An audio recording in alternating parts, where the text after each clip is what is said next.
Hi friends, இன்றைக்கி நம்ம என்ன பார்க்க போகிறோம் அப்படின்னோம்னா, குலதெய்வ வழிபாடு இதை ஏன் செய்யணும், இதை செய்யறதுனால என்ன நடக்க போகுது அப்படிங்கிற விஷயத்த தான் நம்ம பார்க்க போகிறோங்க. குலதெய்வம் அப்படின்னாவே என்னன்னு கேட்டால் அந்த வார்த்தையிலே அர்த்தம் இருக்குது. நம்ம குலத்தை காக்கிற தெய்வம் தான் நம்ம குலதெய்வம், சரிங்களா?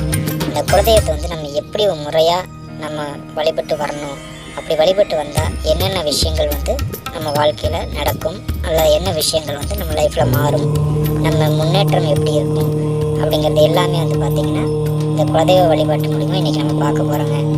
குலதெய்வத்தை வணங்கிட்டு வந்தோம்னா நம்ம குலத்தை வந்து கண்ணு போல வச்சு பார்த்துக்கிறது தலையாய கடமையாக நம்ம ஒவ்வொருத்தரோட குலதெய்வத்துக்கும் இருக்குதுங்க. குலதெய்வ வழிபாட்டில் படையல் முறை என்பது ரொம்பவும் முக்கியமான விஷயம். பூஜை முறை இது ஒவ்வொன்றுமே வந்து பார்த்திங்கன்னா ஒவ்வொரு சாமிக்கும் தகுந்த மாதிரி மாறுங்க. இப்படி முறையாக நம்ம வழிபட்டு வரும் பொழுது நம்மளோட சகல பிரச்சனைகள் இருந்தும் நிவாரணம் வந்து நம்ம குலதெய்வம் நமக்கு கொடுப்பாங்க. குலதெய்வ வழிபாடு செஞ்சால் அனைத்து தெய்வங்களோட ஆசையும் நமக்கு கிடைக்குங்க.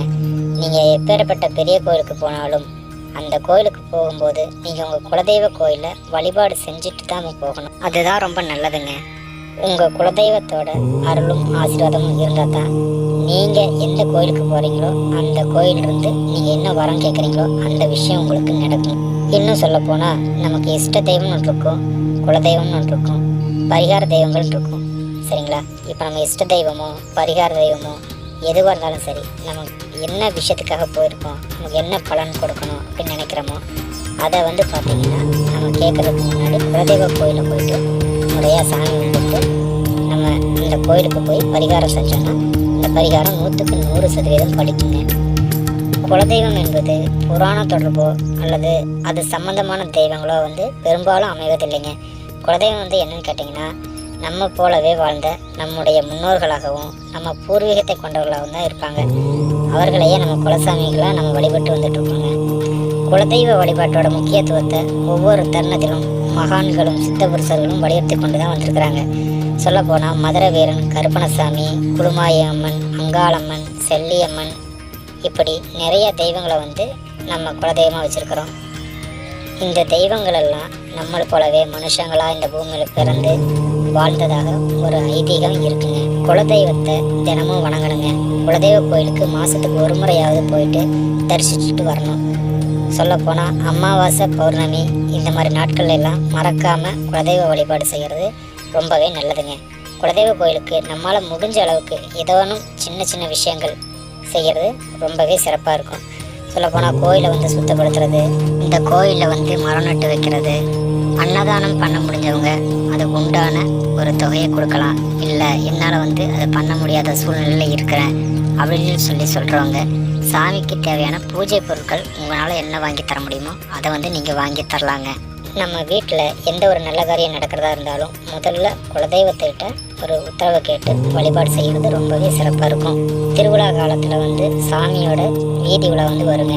அந்த டைமில் வந்து நம்ம ரோட்டுக்கு தண்ணி ஊற்றுறது மூலிமா அங்கே நடந்து வர்றவங்களுக்கு அது ரொம்ப உதவியாக இருக்கும். குலதெய்வத்தோட அருளும் ஆசீர்வாதமும் இல்லை அப்படின்னா நீங்கள் எவ்வளோ பெரிய கோயிலுக்கு போய் என்ன வரம் கேட்டாலும் அது கண்டிப்பாக நடக்காதுங்க. ஒரு வெள்ளிக்கிழமையும் வீடு வலிச்சு விட்டு வீட்டில் வந்து பூஜை அறையில் பூ வச்சு ஒரு விளக்கு ஏற்றி உங்களால் முடிஞ்ச வரைக்கும் ஒரு சூடம்பத்தி சாம்பிராணி காமிச்சு வணங்கி வந்தாவே உங்கள் வீட்டில் செல்வ செழிப்பு நல்லா இருக்குங்க. அதுக்கப்புறம் உங்களோட ராசி நட்சத்திரத்திற்கு உண்டான கடவுள் யார் அப்படிங்கிறத நீங்கள் தெரிஞ்சுக்கணுங்க. அந்த கடவுளை நீங்கள் வழிபடுவது மூலிமா உங்களுக்கு நன்மையே நடக்கும். உங்களுடைய ராசிக்கு உண்டான தேவதை, அதாவது நீங்கள் வணங்க வேண்டிய கடவுள் உங்களுக்கு யாருன்னு தெரியலையா, கவலைப்படாதீங்க. இதுக்கு முன்னாடி ஒரு வீடியோ நம்ம போட்டிருக்கோம். அந்த வீடியோ போய் பாருங்கள். ஒவ்வொரு ராசிக்கும் அவங்க வணங்க வேண்டிய தெய்வம் எது அப்படின்னு சொல்லி நம்ம ஃபுல் டீட்டெயில்ஸ் கொடுத்துருக்கோம். அந்த கடவுளை வந்து நீங்கள் கெட்டியாக பிடிச்சிக்கோங்க. இப்படி நீங்கள் வழிபாடு செய்கிறது மூலிமா சீக்கிரமே உங்களோட வாழ்க்கையில் இருக்கிற கஷ்டம் எல்லாம் போயிருங்க. மன நிம்மதியும் சந்தோஷமும் செல்வ செழிப்பும் உங்கள் வீட்டில் எப்போவும் நிறைஞ்சு இருக்குங்க. உங்கள் பூஜை அறையில் அளவான சாமி ஃபோட்டோஸ் வைங்க. சில பேர் பார்த்தா நிறையா சாமி ஃபோட்டோ வச்சுருப்பாங்க. பூஜை அறை வந்து ரொம்ப கசகசன்னு இருக்கும். அப்படியெல்லாம் பண்ணாதீங்க. முடிஞ்ச வரைக்கும் உங்களோட பூஜை அறையை எவ்வளோ சுத்தமாக வச்சுக்க முடியுமோ அப்படி சுத்தமாக வச்சுக்கோங்க. மாதத்தில் ஒரு நாளாவது உங்கள் குலதெய்வ கோயிலுக்கு போயிட்டு வர்றது ரொம்பவே சிறப்பாக இருக்கும். உங்களுடைய குழந்தைகளுக்கும் குலதெய்வ வழிபாடுனா என்ன, எப்படி பண்ணணும் அப்படிங்கிறத சொல்லி கொடுத்து வளர்த்துங்க. ஓகே ஃப்ரெண்ட்ஸ், உங்கள் எல்லாருக்கும் உங்கள் குலதெய்வத்தோட அருள் பரிபூர்ணமாக கிடைக்க என்னுடைய வாழ்த்துக்கள். சரி ஃப்ரெண்ட்ஸ், நாளைக்கு இன்னொரு வீடியோவில் சந்திப்போம். வீடியோவுக்கு லைக் பண்ணிவிட்டு அப்படியே நம்ம சேனலை சப்ஸ்கிரைப் பண்ணிவிடுங்க ஃப்ரெண்ட்ஸ். பாய்.